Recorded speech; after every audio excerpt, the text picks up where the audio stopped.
paano iset ng 12 volts or paano iset ng 24 volts. Papakita ko sa inyo mga repairman kung paano gamitin ang LE Joy na 600 watts. Ito ay papakita ko para may idea kayo kung yung battery po ninyo ay 12 volts or yung battery po ninyo ay 24 volts. Okay, yung kaya po nito ng LE Joy ay hanggang 625 watts lamang.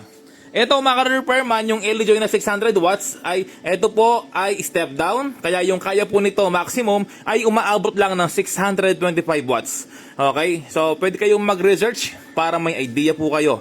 Okay mga repairman, so halimbawa yung battery po ninyo ay 12 volts lamang. So unang gagawin po ninyo, maglagay ng dalawang breaker. Ilagay po yung solar panel, ilagay po yung sa battery ng circuit breaker. Ito yung sa solar panel, 25 ampere DC. Ito naman po yung sa ating battery, 40 ampere. Ngayon, paano nga ba i-set? So, unang gagawin mga repairman, kailangan naka-off muna yung sa battery. Kapag naka-off yung battery, walang current na papasok dyan kasi nga naka-off yung sa battery. Ngayon, i-set mo siya ng 14.4 or 14.6, kau bahala, no? Pero yung full charge ng LiPo4 battery ay 14.4 to 14.6 volts. Ngayon, eto na mga repairman, i-set natin.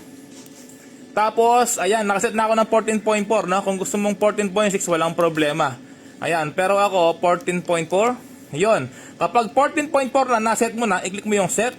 Ayan, B-set, okay. So, ibig sabihin, nakaset na. Mag-automatic, mag-off ang inyong solar charge controller kapag umabot ng 14.4. Ngayon, on natin yung breaker ng battery. Tapos, doon papasok yung charger, yung current ng inyong LE Joy. Ayan, 21 ampere. Ayan, no? Halos same lang sila, mga repairman, no? Okay? So ngayon kapag umabot ng 14.4, mag-automatic mag-off yung ating LE Joy. Okay? Ngayon, paano kapag 24 volts ang inyong battery?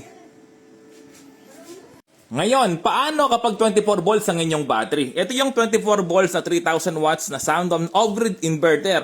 Ngayon, naka 24 volts ako mga repairman. Yung full charge ng 24 volts na LiPo4 battery ay 29.2. Ngayon, mga repairman, nilagay ko lang ay 29 volts, walang problema. Full charge pa rin yon.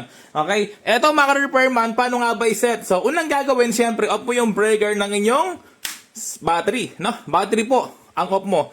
Naka-on yung solar panel. Ayan po, wala siyang current, no, kasi naka-off yung battery. Ngayon, ayan po siya, nakaset ng 29 volts. Ngayon, paano nga ba? Unang gagawin, ha? I-click mo yung set, tapos ilagay mo ng 29 volts. Kapag 29 volts, doon mo okay. Ayan, B-set, okay. Ayan, kapag naset ng 29 volts, ibig sabihin kapag full charge na ang inyong battery, umaabot ng 29 volts at ihinto na. Ngayon, on mo yung, pagkatapos mong naset, on mo yung breaker ng battery. Tapos, charging na yan. Lalabas yung current. Okay? So, ganun mag-set ng 12 volts at 24 volts na gamit yung ating LE Joy. Sa mga gustong bumili, ilalagay ko yung link sa comment Shopee.